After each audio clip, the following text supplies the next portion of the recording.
The ice storm howled across the abandoned mining outpost as Eli huddled deeper into the alcove he'd claimed as shelter. Only 10 years old, with nothing but the tattered clothes on his back and the small pack of scavenged supplies beside him, he had nowhere else to go. The transport ship that had been evacuating the colony during the surprise Navorian attack had left without him 3 days ago, abandoning him on this frigid, resource-depleted planet that everyone called Terminus. A violent gust shook the walls of the prefabricated structure. Eli pulled his knees tighter to his chest and did what he always did when fear threatened to overwhelm him. He sang. It was a simple melody his mother had taught him, passed down through generations of their family. The words were in an old Earth language few still spoke, but his mother had insisted he learn it. Our ancestors believed this song could move mountains, she told him with a mysterious smile. It kept them strong through their darkest days. Eli's clear, unwavering voice carried through the empty corridors of the mining facility, filling the abandoned spaces with a sound that hadn't been heard there in months. The melody rose and fell like waves, each note perfectly pitched despite his untrained vocal cords. The sound seemed to shimmer in the cold air, vibrating with an energy that felt almost alive.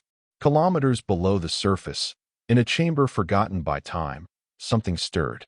The first indication that Eli wasn't alone came when the floor beneath him trembled. Not the familiar quaking from the planet's unstable crust, but a deliberate, rhythmic vibration. Then the temperature began to rise. Within minutes, the biting cold had given way to a comfortable warmth that made Eli's eyes widen in confusion. Is someone there? Eli called out, his song faltering.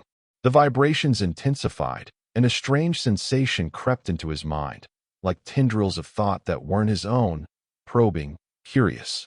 Frightened, Eli grabbed his pack and prepared to run, although he had nowhere to go in the storm.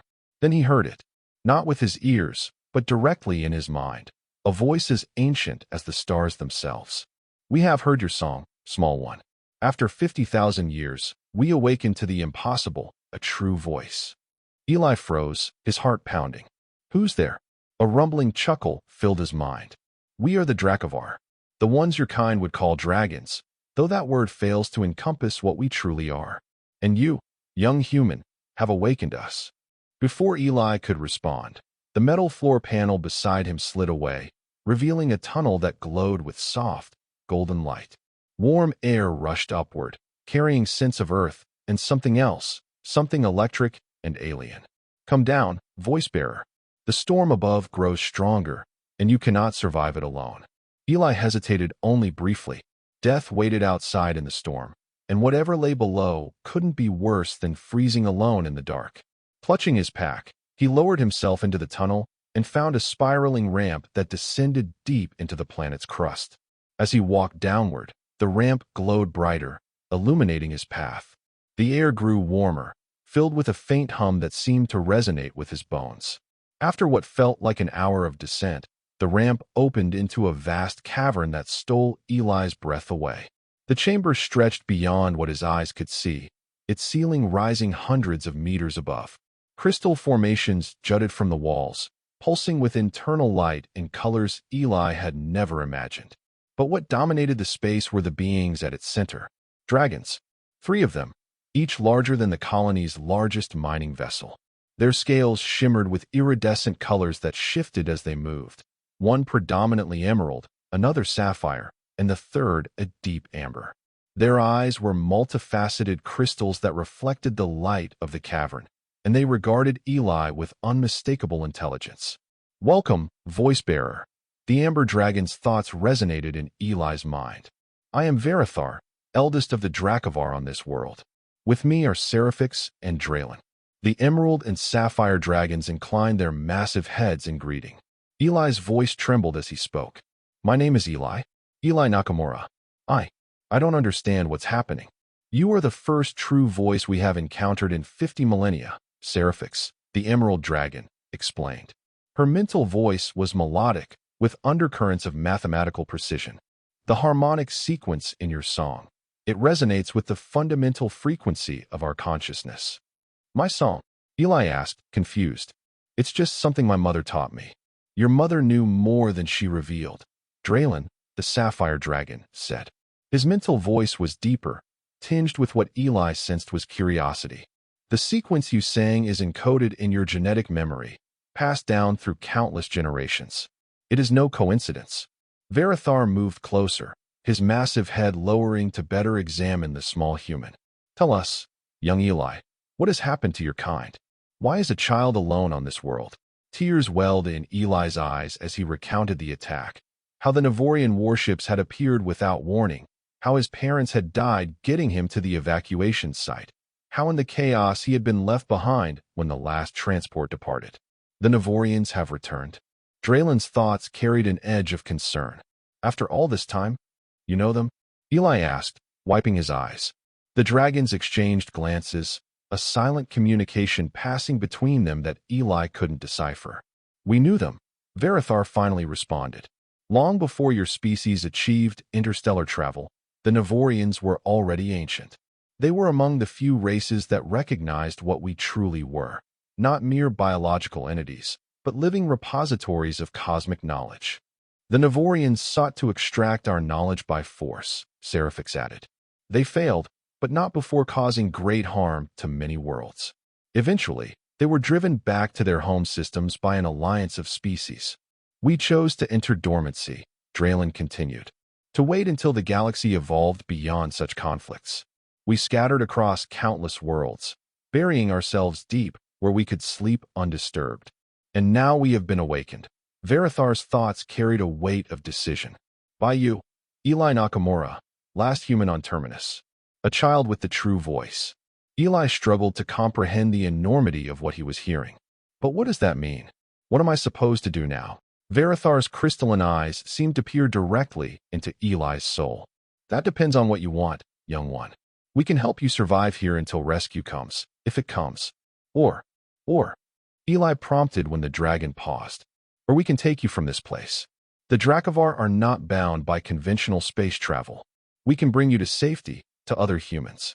Hope surged through Eli, but uncertainty quickly followed. How? And why would you help me? The how is complex, Seraphix explained. We travel through what your scientists might call folded spacetime. As for why, her mental voice softened. You awakened us, true voice. That creates a bond of responsibility. And there is more you should know. The Navorians' return is troubling, Draylen interjected. If they have resumed their expansion, many worlds are in danger, including those where our kin sleep. Your human colonies may already be under threat. They are, Eli confirmed, remembering fragments of adult conversations he'd overheard before the attack. The colony leaders said Terminus was the third outpost hit in as many months. The dragon's concern rippled through the mental link. Then a decision must be made, Varathar said. Not just for you, Eli Nakamura, but for all who are threatened.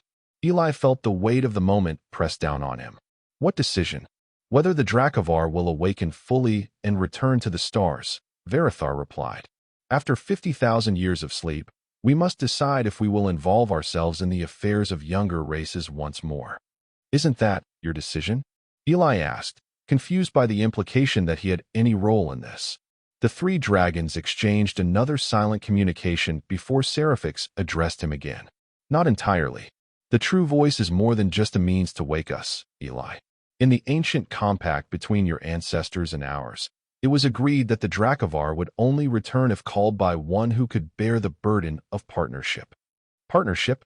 A true voice can do more than awaken us, Draylen explained. They can guide us, focus our energies, amplify our abilities. In the elder days, the greatest achievements of both our kinds came through such partnerships. But I'm just a kid, Eli protested. I don't know how to do any of that. The knowledge is within you, Varathar assured him. Encoded alongside the song in your genetic memory. It requires only the right catalyst to emerge. Before Eli could ask what that meant, the cavern trembled.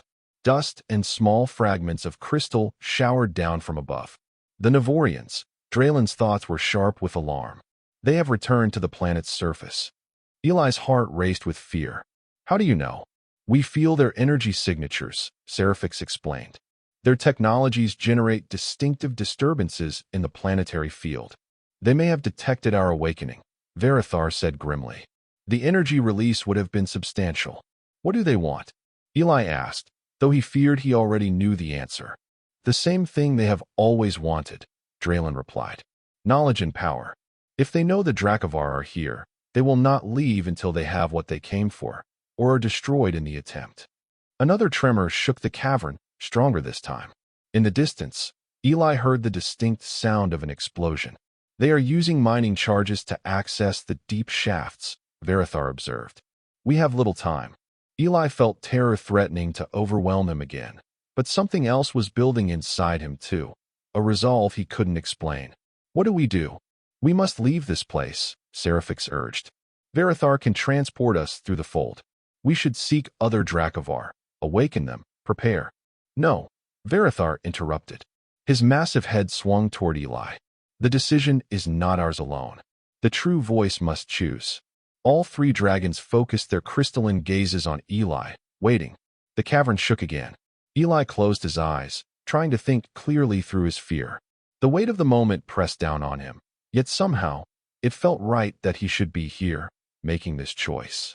As if his entire life, short as it had been, had led to this moment. When he opened his eyes, they shone with determination beyond his years. I choose to fight, not just for me, but for everyone the Navorians have hurt. For my parents. For all the colonies they've destroyed. The dragon's approval radiated through their mental link. Then it shall be so, Varathar declared. But first, young voice-bearer, you must truly awaken to what you are. Before Eli could ask what that meant, Varathar leaned forward and breathed a shimmering mist that enveloped the boy. It wasn't hot like fire, but warm and electric, seeping through his skin and into his very cells. Eli gasped as knowledge unfurled within his mind. Ancient memories not his own, yet somehow familiar, as if they had always been there, waiting. He saw his ancestors standing alongside the Dracovar, facing threats from beyond the stars. He felt the resonance between human voice and dragon energy, how one could direct and amplify the other. He understood, suddenly and completely, why his mother had insisted he learn the song, and why she had smiled so mysteriously when speaking of moving mountains. As the mist dissipated, Eli stood straighter, his eyes gleaming with newfound awareness. I know what to do now, he said, his voice steady. Then let us begin, Varathar replied. The Navorians will soon breach our sanctuary. The four unlikely allies gathered at the center of the cavern as the sounds of intrusion grew closer. Eli felt no fear now, only a strange sense of rightness. He placed one hand on Varathar's scaled foreleg and began to sing. This time, the song was different, fuller, more complex, with harmonics that no human throat should have been able to produce.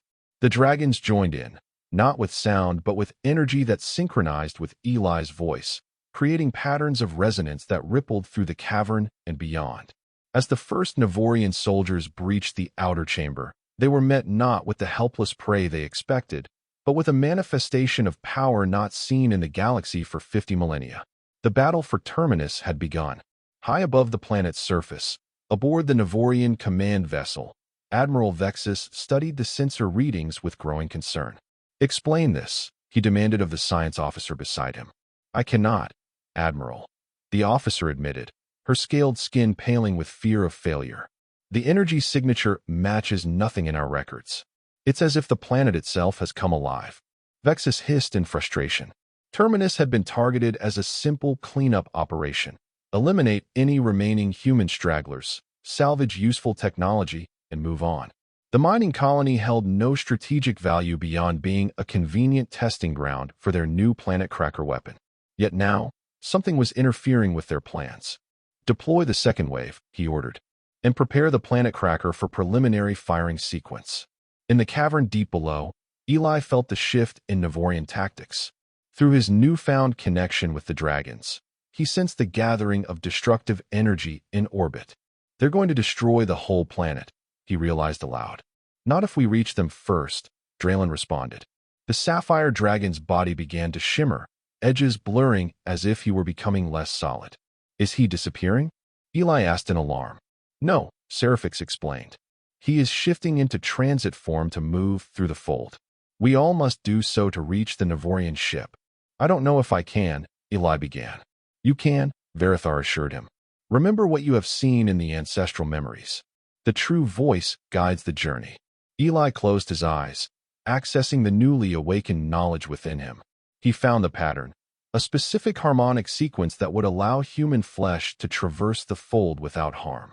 As he began to sing it, he felt his body growing lighter, vibrating at frequencies beyond normal human perception. Now, Varathar commanded, and Eli felt himself being drawn into the Amber Dragon's energy field as Varathar, too, shifted form. The sensation of fold transit defied description.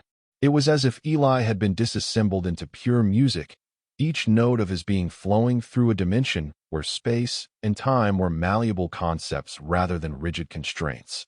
He existed as pattern rather than matter, guided by the ancient intelligence of the Dracovar and his own intuitive understanding of the harmonic pathways. Then, abruptly, they were elsewhere. Eli's body reformed in a cavernous chamber of gleaming metal, the bridge of the Navorian command ship. Beside him, the three dragons coalesced into their physical forms, their massive bodies filling the space and crushing equipment beneath their weight. The Navorians reacted with shock and terror. Some fled, while others drew weapons and opened fire. The energy beams bounced harmlessly off the dragon's scales. Admiral Vexus alone held his ground, his reptilian features contorted with recognition and rage. "Dracovar," he spat. "After all this time, you remember us," Varathar observed, his mental voice projecting so that all on the bridge could hear. "Yet you have learned nothing." "We have learned enough to know your weaknesses," Vexus retorted. He barked commands in the Navorian tongue, and alarm klaxons blared throughout the ship. Eli sensed danger building, not just conventional weapons, but something designed specifically to harm the dragons. He reached out with his mind, touching the consciousness of each dragon in turn, reinforcing their defenses through the unique resonance of the true voice. "They have anti-harmonic disruptors," Seraphix warned.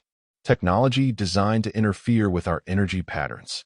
"Then we must act quickly," Draylen responded. Eli stepped forward, facing Admiral Vexus directly. Though small and seemingly vulnerable, something in the boy's stance made the Navorian commander hesitate. "You don't have to do this," Eli said, his voice carrying the subtle harmonics of the true voice. "There are worlds enough for everyone. Why destroy when you could create?" Vexus laughed, a harsh, grating sound. "Spoken like a true human. Your species always did cling to idealism even as you burned. The galaxy belongs to those with the power to claim it, and with the secrets of the Dracovar, that power will be ours." "You misunderstand the nature of our knowledge," Varathar replied. "It cannot be taken, only shared with those worthy of it." "Then we will take you instead," Vexus snarled. He pressed a control on his command console, and energy fields sprang up around each dragon, pulsing with disruptive frequencies that made them roar in pain. Eli felt their agony through their mental link and knew he had to act. Drawing on the ancestral memories, he found the counter-harmonic pattern and began to sing it, his voice cutting through the ship's alarms with crystalline clarity. The disruptor fields wavered, their energy patterns destabilized by the complex frequencies of Eli's song. The dragons, sensing the opportunity, gathered their strength and pushed outward, shattering the containment fields completely. Chaos erupted on the bridge as the freed dragons unleashed their fury. Seraphix and Draylen focused on neutralizing the ship's weapons systems, while Varathar confronted Vexus directly. The Admiral backed away, reaching for an emergency transport control on his wrist. "Eli." Varathar's mental warning came just as Vexus activated the device. The boy lunged forward, grabbing the Admiral's arm as the transport engaged. Both vanished in a shimmer of displaced air. They rematerialized in a smaller chamber dominated by a pulsing crystalline structure, the control core of the planet cracker weapon. Vexus threw Eli aside and rushed to the controls. "If I cannot have the Dracovar secrets, then no one will," the Admiral snarled.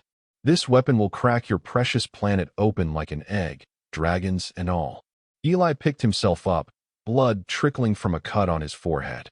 The ancestral memories surged within him, showing him exactly what the crystal apparatus before him was, and how vulnerable it was to the right harmonic frequency.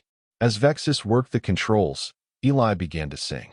Not the awakening song, nor the transit harmonic, but something older and more fundamental, a sequence that interacted directly with crystalline structures at the molecular level. The planet cracker's control crystal began to vibrate, resonating with Eli's voice. Hairline fractures appeared across its surface as the molecular bonds strained against the precisely calibrated harmonics. Vexus whirled to face him, reptilian eyes widening in comprehension and fury. "Stop," he commanded, drawing a blade from his uniform and advancing on the boy. Eli didn't stop. He couldn't stop. The song flowed through him now, driven by something beyond his conscious control, the accumulated knowledge of countless generations of true voices before him.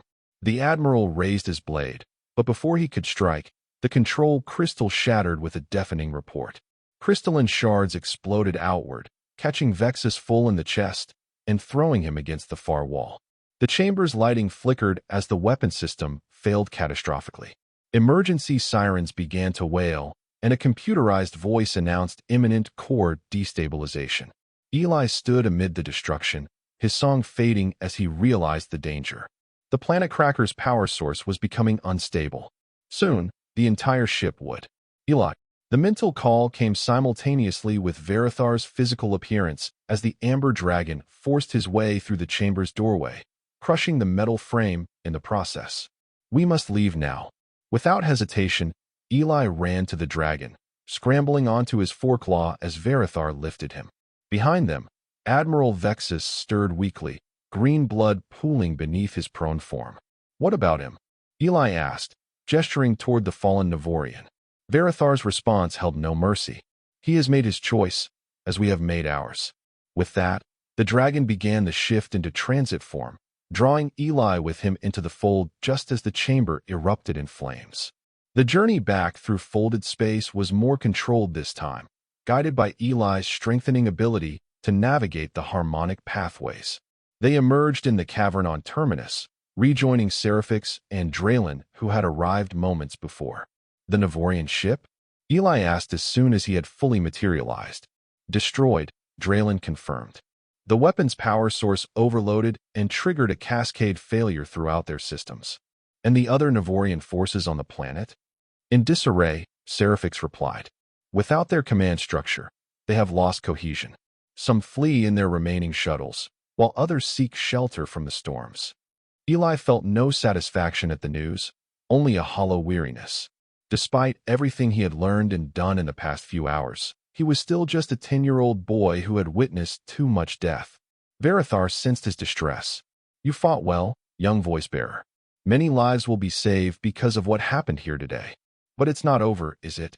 Eli asked, somehow knowing the answer already. "No," the Amber Dragon admitted. "The Navorians will return with greater forces once they learn what happened here. And there are other Dracovar who must be awakened, other worlds that may need protection." Eli nodded slowly, accepting the truth of it. "Then what now?" "Now, we prepare," Verithar replied.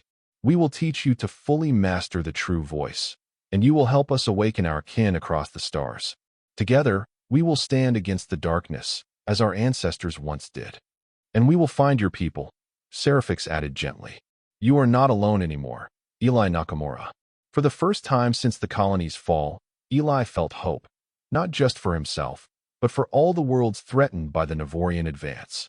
He placed his hand on Verithar's scaled foreleg and looked up at the ancient being who had become his unlikely ally.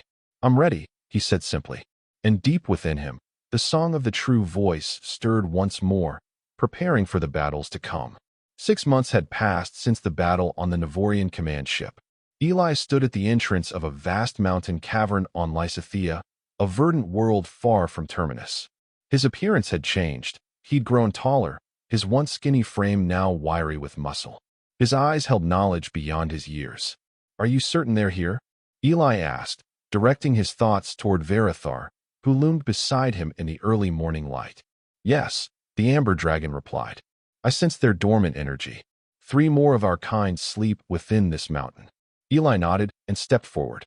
The past months had been a whirlwind of discovery and growth.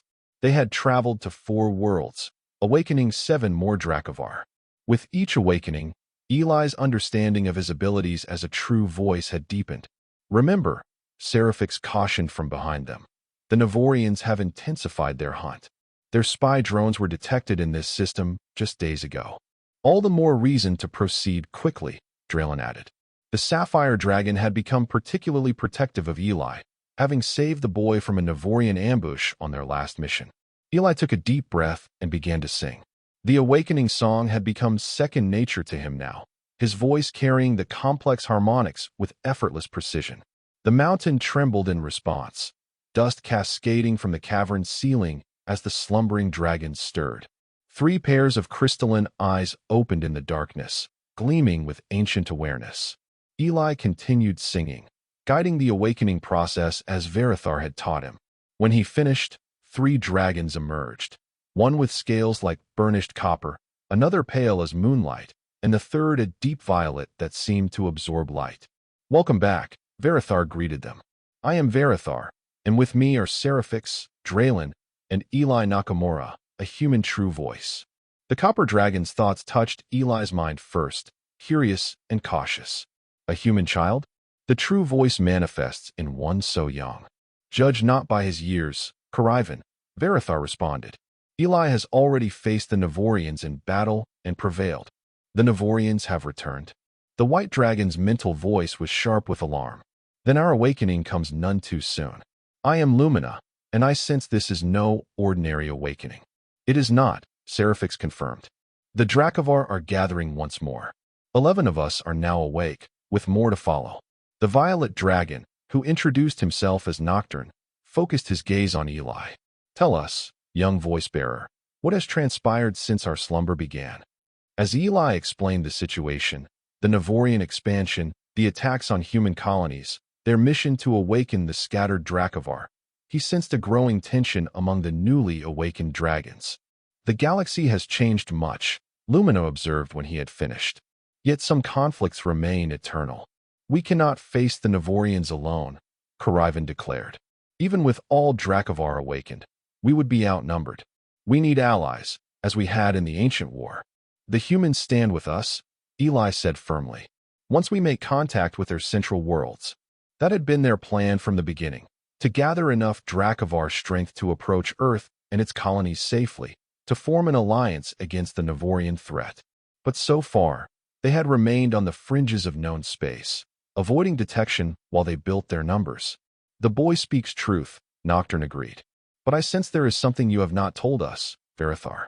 Something about this particular true voice." Verithar's thoughts carried a note of caution. There will be time for such discussions later. For now, he was interrupted by an urgent mental call from Draylen, who had remained outside as sentry. "Ships approaching. Navorian energy signatures." Eli felt his heart race. "How did they find us so quickly?" "They must have followed our fold transit," Seraphix realized. "We've grown careless." Verithar's decision came swiftly. "We cannot risk battle here, not with newly awakened kin who haven't regained their full strength. Eli, prepare for emergency transit." Eli nodded and began the transit harmonic, but Nocturne interrupted. "Wait, there is another way." The violet dragon stepped forward. "I specialized in concealment harmonics before the Great Sleep. If the true voice can amplify my efforts, we can shield this entire mountain from their sensors." Eli looked to Verithar, who considered briefly before nodding. "Do it."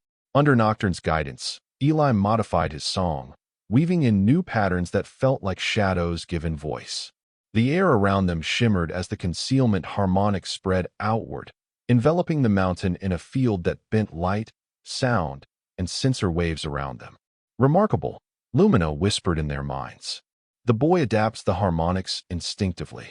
Through their shared mental link, Eli monitored the Navorian ships with Draylen. 5 vessels in total, conducting a standard search pattern.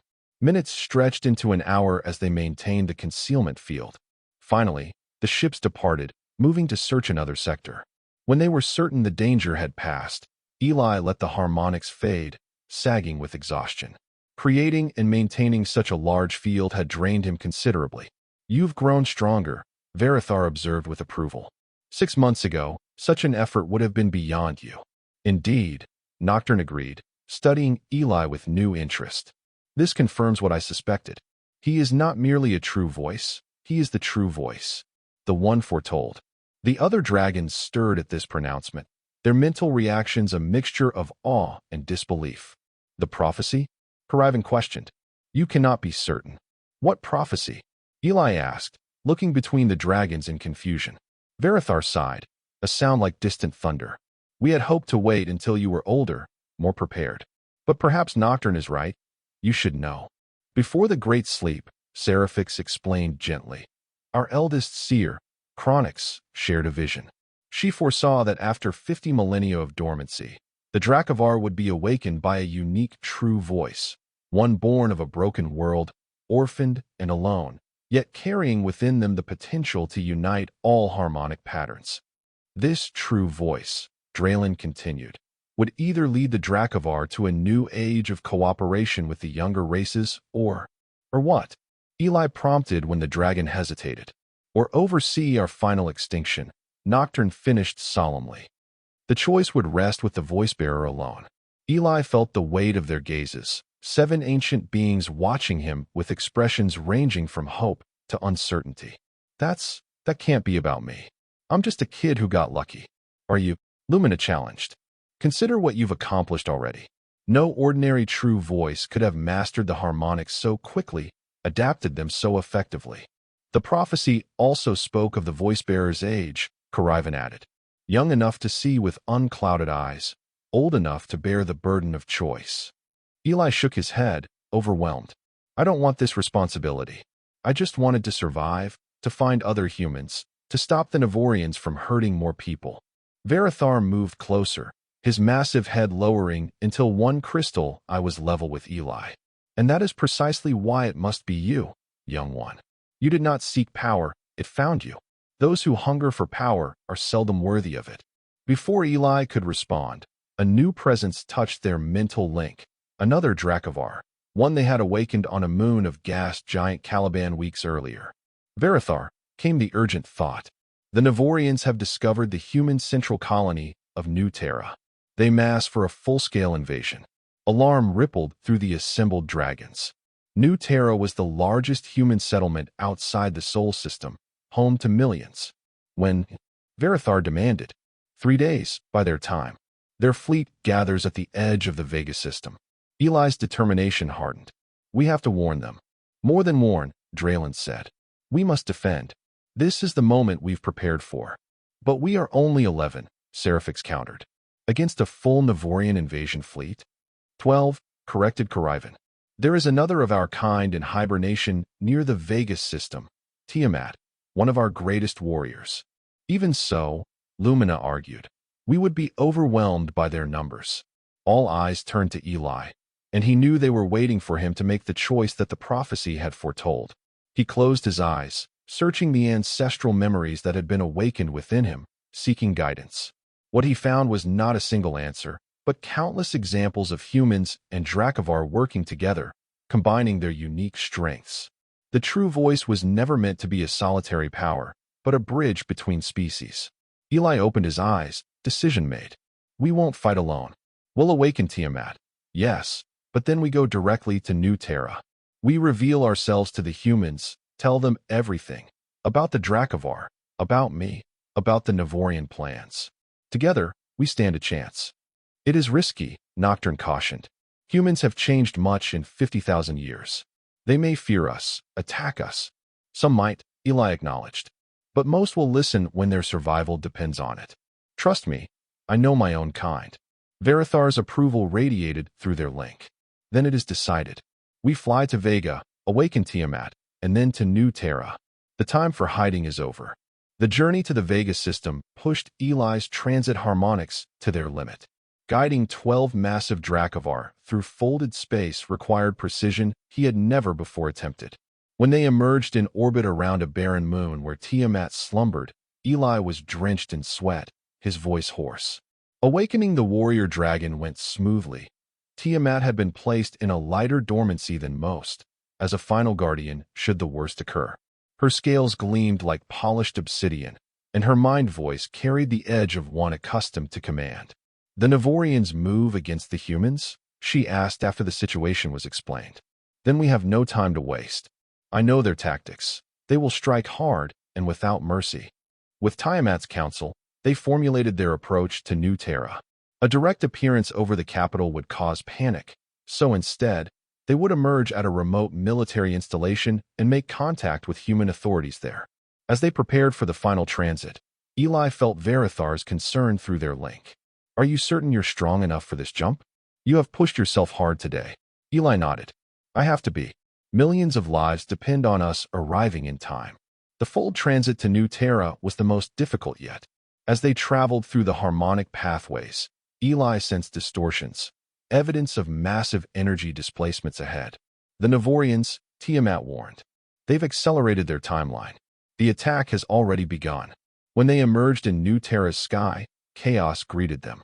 Navorian warships filled the upper atmosphere, their weapons raining destruction on the settlements below. Defense platforms returned fire, but they were clearly outmatched. Change of plans, Eli decided instantly.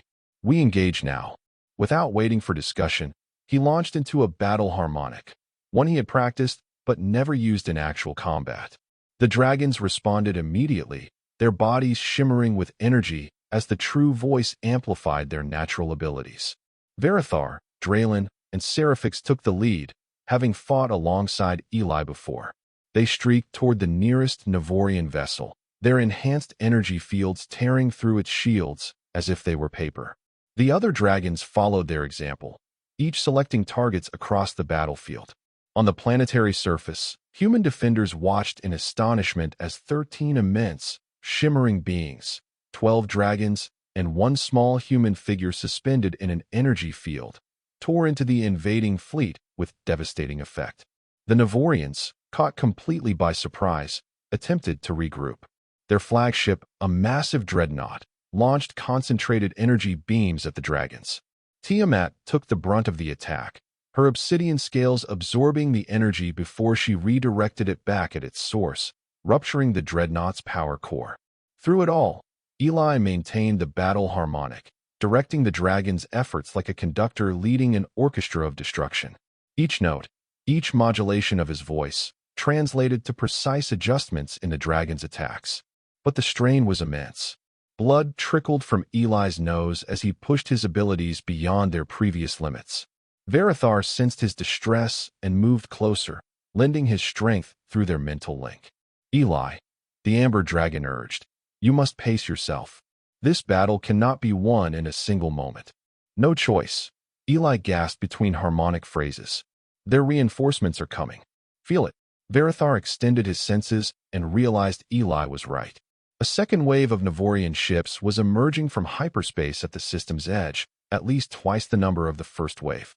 "We need the humans to coordinate with us," Tiamat called as she disabled another cruiser.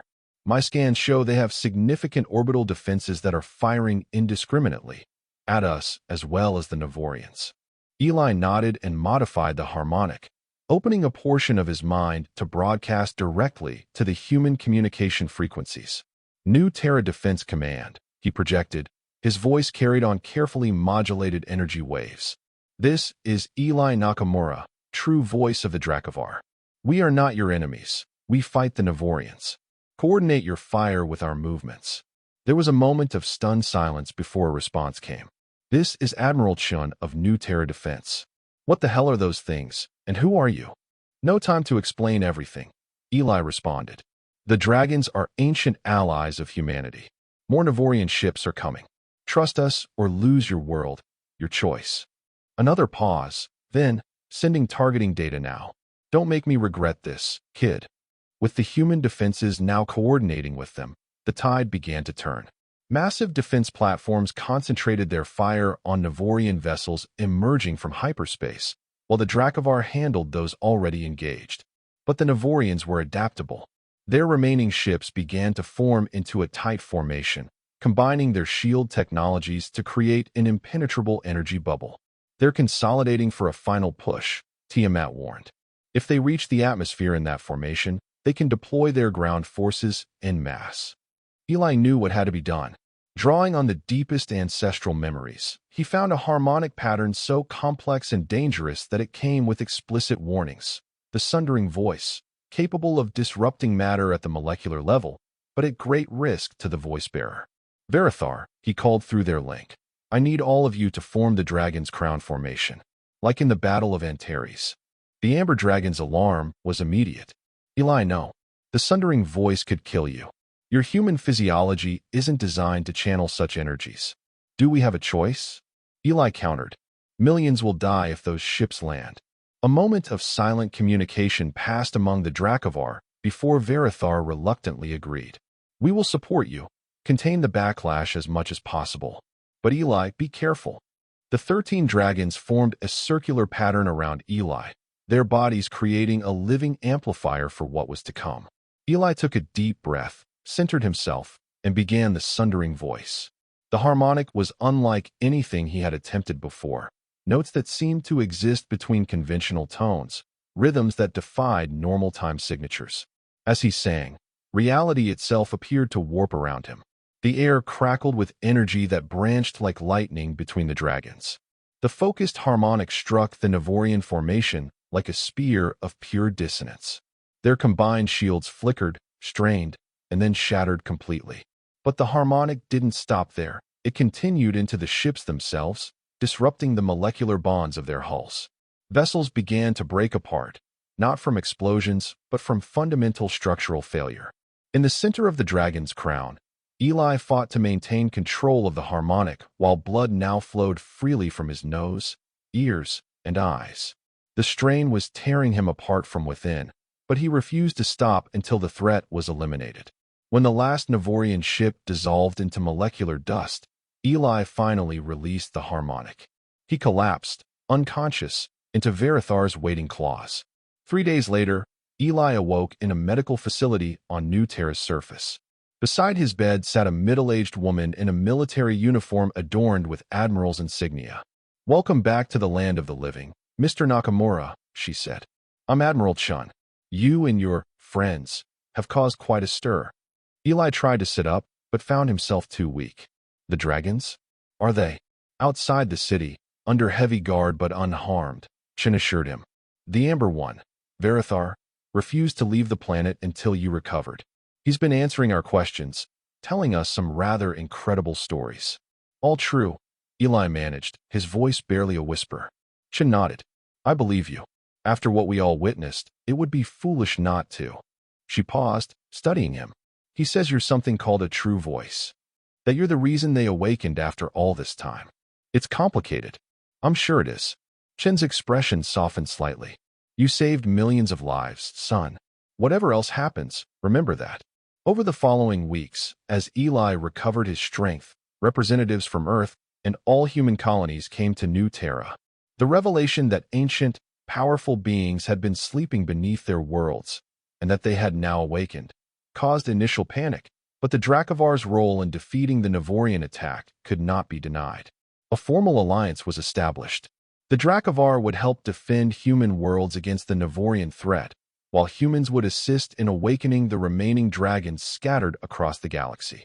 Eli, as the true voice, became the living embodiment of this partnership. On the day the treaty was signed, Eli stood beside Varathar on a hillside overlooking New Terra's capital city.